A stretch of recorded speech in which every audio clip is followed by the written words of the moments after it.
اقرار الحسن جو کہ پہلے پاکستان تحریک انصاف کی بہت زیادہ سائڈ لیا کرتے تھے، انہوں نے کہا ہے کہ آج عمران خان کے بنا پاکستان بھارت سے جنگ بھی جیتا ہے اور پاکستان دیوالیہ ہونے سے بھی بچ گیا۔ اقرار الحسن ایک بڑے زبردست منجے ہوئے صحافی ہیں، کیونکہ انسان سے غلطی ہوتی ہے، انہوں نے اپنی غلطی سندھار دی۔ دنیا کا جو سب سے پہلا یوتھیا تھا نا، پتہ کون تھا؟ ابلیس۔ یا سجدہ کرنے کو حکم پہ ایبسولوٹلی ناٹ تھا۔ آج پاکستان بنا عمران خان کی وجہ سے ہی بھارت کے ساتھ جنگ بھی جیتا ہے اور عمران خان نہ ہونے کی وجہ سے ہی دیوالیہ ہونے سے بچا ہے۔ یہ وہی عمران خان ہے جو کہتا تھا کہ میں باہر اندر گیا تو زیادہ خطرناک ہو چکی ہے۔ یہ لنگڑا شیطان اور اس کے پجاری کہ انہوں نے پاکستان کو ڈیفالٹ کرنے کے لیے ڈیلیبریٹ ایفرٹس کی، انہوں نے پاکستان کے خلاف اور ریاست کے خلاف جو لابنگ کی، اس سے بچانے کے لیے کس طرح اسرائیل کو سامنے آنا پڑا، کیسے آج آ کے آخری کارڈ انہوں نے بیٹا کارڈ کھیلا، ان کے بچوں کو سامنے آنا پڑا۔ یہ عمران خان ذلت کا ایک استعارہ ہے۔ کور کمانڈر ہاؤس پر جب حملہ ہوا تھا نا، ساتھ ہمارے ہمسایہ ملک میں بیٹھا میجر گوبر آریہ کہتا ہے عمران خان نے ہمارا وہ کام کیا جو ہم خواب و خیالوں میں بھی نہیں سوچ سکتے تھے۔ سانیہ 9 مئی کے حوالے سے جو مذاق ہے بند ہونا چاہیے، DGISPR کے الفاظ تھے، مجرمان کو اگر سزا نہ دی گئی تو یہ پاکستان کے ساتھ زیادتی ہے۔ ایک بریکنگ نیوز یہ بھی ہے کہ جب DGISI تھے نا فیض حمید صاحب، ذرائع کے مطابق فیض حمید صاحب اپنی اس پوزیشن کا آؤٹ آف دی وے جا کر استعمال کرتے ہوئے غنڈہ گردی کرتے ہیں۔ ملیہ ہاشمی کہتی ہے، PTI کی خاتون ہے، صحافی نہیں، وہ صحافی نہیں ہے۔ السلام علیکم ناظرین، میں ہوں رخمہ عفان ملک، 360 ڈیجیٹل کے پلیٹ فارم سے آپ کو خوش آمدید کہنا چاہوں گی۔ حسان ہاشمی میرے ساتھ موجود ہے۔ حسان، اتنا ظلم نہ کریں، ساس بھی کبھی بہو تھی۔ سانحہ 9 مئی کا ایک ملزم آج بری ہو گیا ہے، تو یہ کیا معاملہ ہے؟ کیا ظلم، کیا ساس بھی کبھی بہو تھی؟ آج یہ میڈیا میں رپورٹ ہوا ہے۔ ہاں، میڈیا پہ رپورٹ ہوا ہے، سوشل میڈیا پر بھی گھوم پھر کافی رہا ہے، چل رہا ہے اور تمام مین اسٹریم میڈیا نے بھی کیا ہے۔ اچھا، ایک تو انڈیا کا کوئی میرے خیال سے ڈرامہ ہے، ساس بھی ایک بہو تھی نا، ہاں اسی انڈیا کی ہمارے جس کے بچپن کا ڈرامہ تھا، جس کی ابھی ہم نے چھترول کی ہے نا، یہ وہی انڈیا ہے نا۔ ہاں، دیکھیں مزیدار بات یہاں پر یہ ہے کہ اتنا ظلم نہ کریں، اور کیس کون سا ہے؟ سانحہ 9 مئی، اور حملہ کیس کون سا ہے؟ کور کمانڈر ہاؤس، جناح ہاؤس۔ آپ اندازہ لگائیے، میں اس جملے کو دیکھ کے جس میں ایک سانحہ 9 مئی اور کور کمانڈر ہاؤس پر حملے کے ملزم کی رہائی ہوتی ہے، اس میں آپ اتنا ظلم نہ کریں۔ جو ظلم انہوں نے کیا، آپ کو پتہ ہے کور کمانڈر ہاؤس پر جب حملہ ہوا تھا نا، تو اس وقت ساتھ ہمارے ہمسایہ ملک میں بیٹھا میجر گوبر آریہ کہتا ہے کہ میرے وائلڈسٹ ڈریم میں بھی نہیں تھا کہ PTI نے جو کام کر دی ہے، عمران خان نے ہمارا وہ کام کیا جو ہم خواب و خیالوں میں بھی نہیں سوچ سکتے تھے۔ میں کبھی جاگتی آنکھوں سے بھی یہ سوچ نہیں سکتا تھا کہ کور کمانڈر ہاؤس پہ کبھی بندہ یا کوئی حملہ کرے گا۔ تو آپ اندازہ لگائیے کہ ہمارے ادھر سانحہ 9 مئی کو کس مذاق کے ساتھ ٹریٹ کیا گیا ہے۔ ایک ایسا سانحہ جس پہ ہماری ریاست پر حملہ کیا گیا، ہماری فوجی انسٹالیشن پر حملہ کیا گیا، اور ہمارا دشمن اور بدترین دشمن اس بات کا اعتراف کر رہا ہے کہ عمران خان نے وہ کام کیا، عمران خان کے لونڈے لپاڑوں نے وہ کام کیا جو ہم کبھی سوچ نہیں سکتے تھے۔ تو ایسے کیس کو لے کر جب آپ مذاق بنائیں گے اور آپ کی عدالتوں میں اس طرح کے جملے اور اس طرح کی ضمانتیں ہوں گی، تو میں سمجھتا ہوں کہ یہ ہمارے دشمنوں کے لیے بہت خوشخبری کی بات ہے۔ اور میں اسی میجر گوبر آریہ کا حوالہ دیتے ہوئے کہوں گا جس میں وہ کہہ رہا ہے کہ سانحہ 9 مئی میں سپریم کورٹ کو اور ہم پاکستان کی عدالتوں کو انہیں ریلیف دینا چاہیے، ہمیں اس کے لیے لابنگ کرنی چاہیے، ہمیں اس کے لیے پیسہ دینا چاہیے، ہمیں دنیا میں نیریٹو بنانا چاہیے کہ سانحہ 9 مئی کے مجرم اور مرکزی جو مجرم ہے عمران احمد خان نیازی، اس کو رہا کروایا جائے، کیونکہ وہ ہمارا اثاثہ ہے۔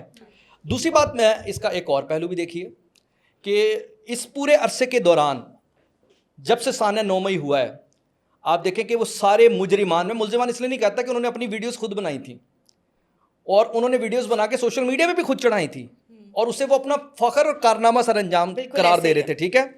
اچھا، اب جو کیپٹل ہل پہ جنہوں نے حملے کیے تھے واشنگٹن میں، وہ تو ایک سویلین انسٹیٹیوشن تھا۔ اسی طرح برطانیہ کے اندر جو رائٹس ہوئے تھے، فسادات ہوئے تھے، اس میں بھی برطانیہ کے اندر جو فسادی تھے انہوں نے اپنی حکومت کی کچھ جگہوں کو جلایا تھا اور آگ لگائی تھی۔ اسی طرح فرانس کے اندر چلے جائیں، یہ سارے فسادی اور انتشاری جو کہ امریکہ کے ہیں، برطانیہ کے ہیں، فرانس کے ہیں، وہ تو تصور کرتے ہوں گے، آہیں بھرتے ہوں گے، دل ہی دل میں کڑتے ہوں گے کاش ہم پاکستان میں ہوتے تو ہم کور کمانڈر ہاؤس پہ بھی حملہ کرتے تو ہمارے بارے میں آتا کہ ان پہ اتنا ظلم نہ کرو، اتنا ظلم ان پہ نہ کرو جنہوں نے ریاست پر ظلم کر دیا، ٹھیک ہے۔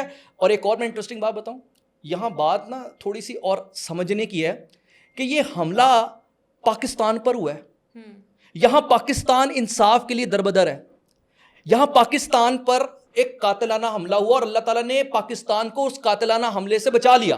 ایسا ہی ہے. اب پاکستان وہ سارے ثبوت لے کے کبھی ایک عدالت میں جاتا ہے, کبھی دوسری عدالت میں جاتا ہے اور بتاتا ہے کہ حضور یہ دیکھیں میرے پہ حملہ ہوا, یہ دیکھیں میرے پہ پیٹرول چلایا گیا, یہ دیکھیں میرے وہ کہتے ہیں کہ گردن کو کاٹنے کی کوشش کی, یہ دیکھیں میرے پہ جو بھی ایک ثبوت ہے.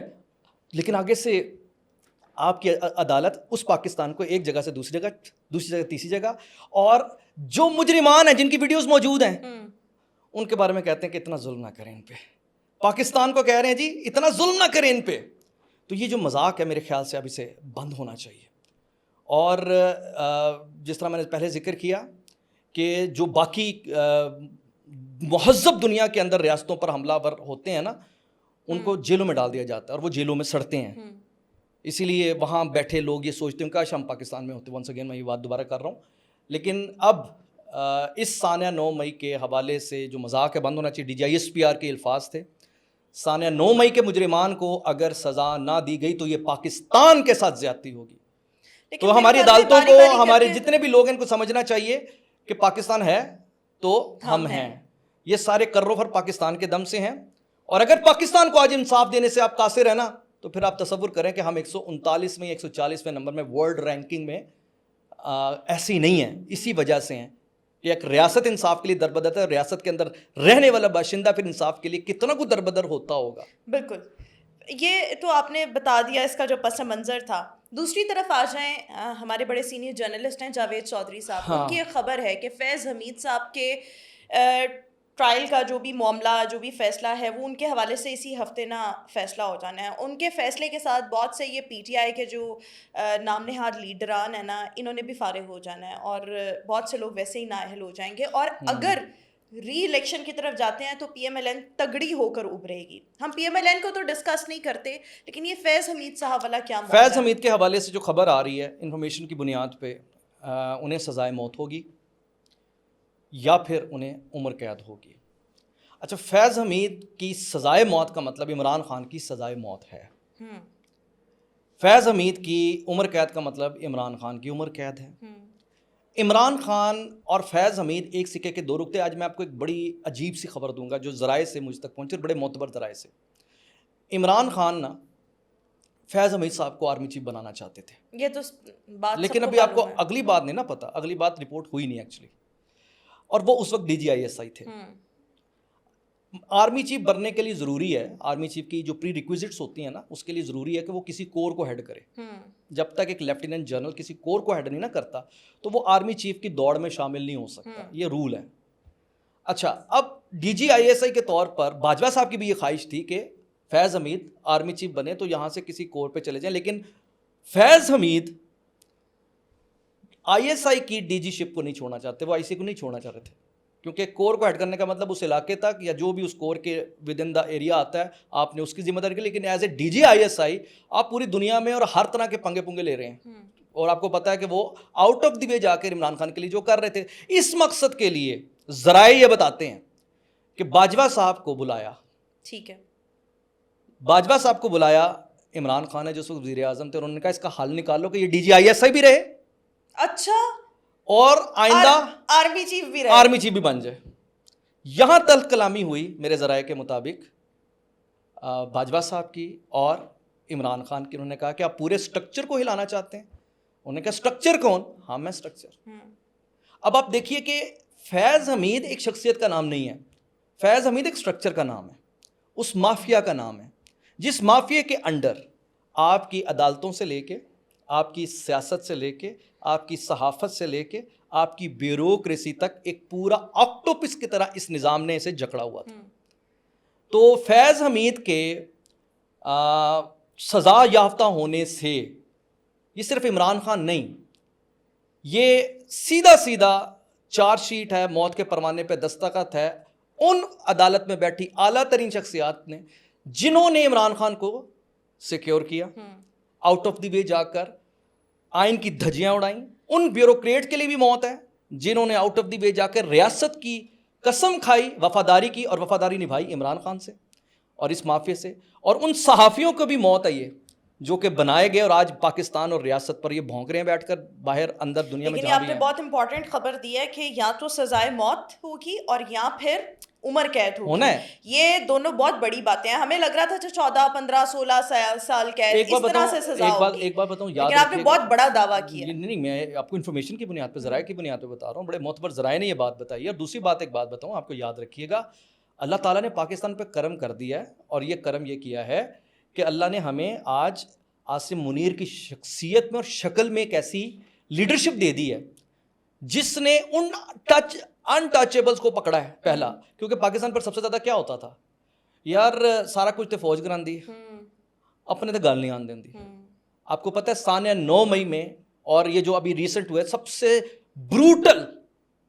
بروٹل اکاؤنٹیبلٹی کس کی ہوئی ہے؟ فوجیوں کی, آرمی کی ہوئی ہے, ود ان دا آرمی ہوئی ہے. پاکستان کی تاریخ میں پہلی دفعہ ایک ڈی جی ISI سابق انڈر ٹرائل ہے, اس کا فیلڈ کورٹ مارشل ہے, جس طرح ہمارے فیلڈ مارشل ہیں, یہ فیلڈ کورٹ مارشل ہے. اور فیلڈ کورٹ مارشل جو ہوتا ہے وہ بیسیکلی چونکہ لیفٹیننٹ جنرل کا رینک ہے, تو اس کے جو جیوری ہے وہ بھی لیفٹیننٹ جنرل یعنی ہائیسٹ ٹاپ رینک کے لوگ جو ہیں وہ سارا سن رہے ہیں. اور بظاہر یہ آپ کو ایک کیس نہیں, یہ ایک لڑی ہے, اور اس لڑی کے ساتھ ساتھ ایک اور بریکنگ نیوز دوں آپ کو میں, بالکل ایک اور بریکنگ نیوز دیتا ہوں. یہ صرف بریکنگ نیوز اس لیے دے رہا ہوں میں آپ کو کہ یہ اللہ تعالیٰ کی وہ مہربانیاں اور رحمتیں ہیں جسے اب میں اور آپ انجوائے کر رہے ہیں, اور ہمیں انجوائے کرنا چاہیے. ایک بریکنگ نیوز یہ بھی ہے کہ جب DGI تھے نا فیض حمید صاحب, ذرائع کے مطابق, تو فیض حمید صاحب اپنی اس پوزیشن کا آؤٹ آف دی وے جا کر استعمال کرتے ہوئے غنڈہ گردی کرتے تھے, ٹھپے لگوانا, انگوٹھے لگوانا, تشدد کروانا, اس قسم کے معاملات پہ. اور ہمارا ماتھے کا جھومر ادارہ ISI اتنا بڑا, اللہ کی رحمت اور شان دیکھیں کہ اتنا خطرناک شخصیت کے انڈر رہ کے بھی وہ اپنی اسٹرکچرل ڈسپلن کی وجہ سے بچ گیا, ورنہ کوئی کسر. لیکن یہاں ایک بڑی خبر جو آپ کو دینے لگا ہوں نا میں, وہ خبر یہ ہے کہ جو فیض حمید اور عمران خان ہے نا, انہوں نے ایک پلان اور کیا تھا. اچھا, وہ کیا اور تھا؟ بڑا ہی خطرناک پلان تھا, اور الحمدللہ رب العالمین, اللہ نے ہمیں اس سے بچا لی. وہ پلان یہ تھا کہ فوج کے پیرالل اپنی ایک ملیشیا بنانے کا. فوج ایک ہماری ہے آلریڈی, آپ کو پتا نا 2030-35 تک کا اپنا سسٹم سیٹ کیا ہوا تھا, 2040 تک کا سسٹم سیٹ کیا ہوا تھا. وزیر اعظم وہ صدر ہوگا عمران خان, آرمی چیف ہوگا جو بھی, ٹھیک ہے. اب انہوں نے بیسیکلی اس کے اندر انہوں نے اپنی پیرالل ملیشیا بنانی تھی, فوج بنانی تھی, جو کہ فوج تو ہے ہی ہے ہماری, وہ جو ایک وہ ریگولر ہے, لیکن ساتھ جو ان کے معاملات کو دیکھ کر اور ان کے جائز اور ناجائز پر ہر وقت لڑنے بھڑنے کے لیے تیار ہو. اور آپ کو یاد ہوگا 40,000 وہ ملیٹنٹس جن کے بارے میں عمران خان نے دعویٰ کیا کہ اب انہیں ہم نے قومی دھارے میں شامل کرنا ہے, جنہیں یہ مجاہدین کہتے تھے. وہ TTP کے تمام دہشت گرد وہ انہوں نے فورس میں نہیں, انہیں ایڈجسٹ کرنا تھا اپنے ساتھ, اور ایک فورس بنانی تھی ذرائع کے مطابق. وہی نا, بھرتی کرنا ہی ہو گیا. نہیں, علیحدہ سے ایک فورس بنانی تھی نا, ابھی بنی نہیں تھا نا, تو اس کو انہوں نے علیحدہ سے اپنی فورس بنا کر اپنے وہ تمام کام دھونس دھاندلی زبردستی جبر کے اس کے ذریعے کروانے تھے. اور آپ اسی وجہ سے آپ کو یاد کرنا چاہیے کہ یہ جب عمران خان زمان پارک میں بیٹھے تھے تو کیا کہا کرتے تھے کہ خیبر پختونخوا سے ٹرینڈ مجاہد آ گئے ہیں. اب عام پروٹیسٹر نہ تو پیٹرول بم بنا سکتا ہے, نہ پیٹرول بم گرا سکتا ہے. ایک عام پروٹیسٹر ڈنڈے تو ضرور چلا سکتا ہے لیکن گولی نہیں چلا سکتا. ایک عام پروٹیسٹر آوازیں تو اور نعرے تو لگا سکتا ہے لیکن آگ نہیں برسا سکتا. تو یہ جو آپ نے دیکھا کہ PTI کے اندر ممنوع ہتھیاروں سے لیس افراد ہوتے تھے, وہ کون تھے؟ TTP کے تھے نا, بالکل, جنہیں یہ قومی دھارے میں شامل کرنا چاہتے تھے. وہ افغانی تھے, احتجاجوں میں یہ افغانیوں کو کرائے پر لایا کرتے تھے اور ان کو آگے کیا کرتے تھے. اتنا تشدد, اتنے متشدد لوگ کہاں, یہ وہ ٹرینڈ میں جس کے بارے میں ملیہ ہاشمی کہتی ہے, ان کی جو PTI کی خاتون ہے, صحافی, نہیں وہ صحافی نہیں ہے, چلے جو بھی ہے, 200% آج گناہ, 200% گناہ آج ہماری تیاری زیادہ ہے. خیبر پختونخوا سے ٹرینڈ مجاہد پہنچ چکے ہیں. پولیس اور رینجرز اگر ہمارے ساتھ دہشت گردوں والا سلوک کرے گی تو ان کو ایسا ہی جواب ملے گا, اور آج نیچے سے بھی جواب دینے کا موجود ہے. ریاست کی مخالفت میں جو بھی پروپیگنڈا کیا وہ قدرت نے ان کو جواب دیا, ریاست کے اندر جواب کے ساتھ ساتھ یہ اپنی کسی بھی سازش میں پروپیگنڈے میں ناکام رہے. ریاست کے اندر ایک بھرپور ریاست بن چکی تھی, اور آپ دیکھیے کہ پھر اللہ نے نہ ہونے سے ہونا کرنا شروع کیا, اور اس میں کوئی شک نہیں, بہترین پلان تھا. طاقتور ترین لوگ اپنی اپنی جڑوں پر اتنے مضبوط بیٹھے تھے کہ انسانی عقل تصور ہی نہیں کر سکتی کہ پلان ناکام کیسے ہوا. آپ مجھے بتائیں قاضی فائز عیسیٰ کہاں سے آ گئے؟ کبھی سوچا تھا قاضی فائز عیسیٰ چیف جسٹس بنیں گے؟ ان کے اس پلان کے مطابق قاضی فائز عیسیٰ کو چیف جسٹس نہیں بننا تھا، اور واقعی نہیں بننا تھا، اور انہوں نے پلان بھی ٹھیک کیا تھا. ان کے پلان کے مطابق عاصم منیر نے آرمی چیف نہیں بننا تھا، اور بالکل لاجیکل تھا نہیں بننا تھا، لیکن میرے رب نے اوپر سے کہا نہیں، وہ اصل تدبیر والا ہے اور پلانر نے اپنا بتایا. اور پھر یہ دیکھیں آج بے بسی کی تصویر، الحمدللہ آج ماشاءاللہ قاضی فائز عیسیٰ اپنی جو میرے رب نے اس سے کام لینا تھا وہ کر کے اور ان کو تلپٹ کر کے نکل گیا، اور آج ہمارا عاصم منیر بیٹھے ہیں فیلڈ مارشل کے طور پر، اور آج ترکی میں گئے ہوئے ہیں کہیں ترکی میں اور آج الحمدللہ پوری دنیا پاکستان کو دیکھ رہی ہے، پاکستان کے ساتھ تعلقات بنانا چاہ رہی ہے، پاکستان میں انویسٹمنٹ کرنی چاہ رہی ہے. رجب طیب اردوان نے شہباز شریف صاحب کا ہاتھ پکڑا ہوا ہے. ایک وہ تصویر ہے جس میں رجب طیب اردوان آرمی چیف کو مسکرا کر دیکھ رہے ہیں، اس کے بارے میں کہا جا رہا تھا اچھا وہ ہیں فیلڈ مارشل عاصم منیر جنہوں نے ناکو چنے چبوا دیے بھارت کو اور اس کا غرور مٹی کر دیا. اب بس صرف اس کو اس انداز میں ضرور دیکھیں کہ میرے اللہ کا کتنا کرم ہے، شکر ہے کہ کتنا خوف آتا ہے سوچ کے کہ عمران خان اور ادھر ہوتا ہے اور یہ مافیا. اچھا ایک اور چیز کی طرف آئیں گے. ایک صحافی ہیں اقرار الحسن جو کہ پہلے پاکستان تحریک انصاف کی بہت زیادہ سائڈ لیا کرتے تھے، پرو آپ کہہ لیں پی ٹی آئی ایک صحافی تھے، لیکن ریسنٹلی انہوں نے ایک بیان دیا اور یہ کہا کہ عمران خان کے بغیر ہی پاکستان نے بھارت سے جنگ بھی جیتی ہے اور پاکستان دیوالیہ ہونے سے بھی بچ گیا ہے. ان کا یہ ٹویٹ کرنا تھا کہ پاکستان تحریک انصاف کے اپنے ہی لوگ آج اقرار الحسن کو گالیاں دے رہے ہیں، ان کو برا بھلا کہہ رہے ہیں، ان کی ٹرولنگ کر رہے ہیں. یہ وہی اقرار الحسن ہے جو ایک time per P T I کی بات کیا کرتے تھے. اچھا اقرار الحسن صاحب نے نا وہ تھوڑا سا نا پی ٹی آئی کو ٹونٹ کر دیا ویسے، ورنہ ان کا ٹویٹ یہ ہونا چاہیے تھا کہ ٹویٹ آپ نے دوبارہ بولیے گا ذرا. انہوں نے کہا ہے کہ آج عمران خان کے بنا پاکستان بھارت سے جنگ بھی جیتا ہے اور پاکستان دیوالیہ ہونے سے بھی بچ گیا. آج پاکستان بنا عمران خان کی وجہ سے ہی بھارت کے ساتھ جنگ بھی جیتا ہے اور عمران خان نہ ہونے کی وجہ سے ہی دیوالیہ ہونے سے بچا ہے. آپ تصور کریں یہ عمران خان اگر ہوتا باہر تو یہ وہی عمران خان ہے جو کہتا تھا کہ میں باہر اندر گیا تو زیادہ خطرناک ہو جاؤں. آپ دیکھیں کہ پاکستان کی دشمنی میں کس حد تک پاگل پن کی حد تک یہ لوگ گرے ہیں، یہ لنگڑا شیطان اور اس کے پجاری، کہ انہوں نے پاکستان کو ڈیفالٹ کرنے کے لیے ڈیلیبریٹ ایفرٹس کی. انہوں نے پاکستان کے خلاف اور ریاست کے خلاف جو لابنگ کی، انہوں نے پاکستان کے خلاف جو لیٹرز لکھے، اس سے بچانے کے لیے کس طرح اسرائیل کو سامنے آنا پڑا، کس طرح ان تمام لابیز کو سامنے آنا پڑا جو پہلے بیک اینڈ پہ رہ کے صرف سپورٹ کرتے تھے، کیسے اس جمائمہ گولڈ سمتھ کو سامنے آنا پڑا، کیسے آج آ کے آخری کارڈ جنہوں نے بیٹا کارڈ کھیلا ان کے بچوں کو سامنے آنا پڑا. تو میرا مقصد یہاں پر یہ ہے کہ یہ پیورلی پاکستان دشمن لوگ ہیں، اب یہ ٹرول کرنے کی پوزیشن میں نہیں ہے. اقرار الحسن ایک بڑے زبردست منجے ہوئے صحافی ہیں، انسان سے غلطی ہوتی ہے، انہوں نے اپنی غلطی سدھار لی، اور میں یہ سمجھتا ہوں کہ موجودہ حالات میں ہر اہل عقل کے لیے نشانی ہے کہ عمران خان ذلت کا ایک استعارہ ہے، ایک مثال ہے.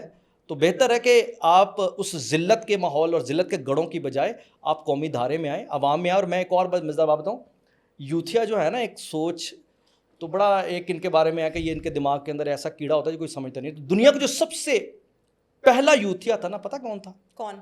ابلیس، جس نے سجدہ کرنے پہ یا سجدہ کرنے کے حکم پہ ایبسولوٹلی ناٹ کہا اور نکالے جانے پر مزید خطرناک ہونے کی دھمکی دی تھی، کڑیاں ملائی ہیں اور نکالے جانے پر مزید خطرناک ہونے کی دھمکی دی تھی، اور آج تک انسان کو ورگلا رہے ہیں. ٹھیک ہے، تو عمران خان کون ہے؟ نکالے جانے پہ کیا کہا تھا؟ میں اور خطرناک ہو جاؤں گا. ایسے ہی تھا. مقصد یہاں پر یہ ہے کہ دیکھیں اللہ تعالیٰ کی مہربانی سے جو ہمارا ایک سلسلہ چل رہا ہے، اور میں یہاں ان تمام قوتوں کو بھی کہنا چاہوں گا جو ابھی فی الحال موجودہ حالات کی وجہ سے ذرا چپ کر کے بیٹھے ہیں اور موقع کی انتظار میں ہیں، تو ان سے کہیں گے کہ جناب حضور قدرت سے آپ پنگا نہ لیں. اس وقت وہ تمام کی تمام قوتیں کسی بھی شکل میں بیٹھی ہیں، یاد رکھیے گا اللہ نے پاکستان کو آگے لے کر جانا ہے. اس اللہ کے حکم پہ انشاءاللہ جو آئے گا وہ پاش ہو جائے گا. بہتر ہے انسان اور بنو آج اور قومی ادارے پاکستان پر جس تیزی کے ساتھ ترقی کر رہا ہے اور جو تصویریں اس وقت وزیر اعظم army chief field marshal Asim Munir صاحب کے ترکیے کے دورے کے اوپر سے آ رہی ہیں، وہاں سے آ رہی ہیں، تو میرے خیال میں پاکستان کے لیے اس سے زیادہ فخر کا مقام اور کوئی نہیں ہو سکتا. آج کے اس پوڈ کاسٹ سے اتنا ہی. حسان تھینک یو سو مچ. بہت سی چیزیں اور بھی آپ سے ڈسکس کرنی تھی، وہ انشاءاللہ پھر کے لیے رکھتے ہیں. ویورز اپنا فیڈ بیک ضرور دیجیے گا، انشاءاللہ آپ سے پھر ملاقات کریں گے. اللہ حافظ.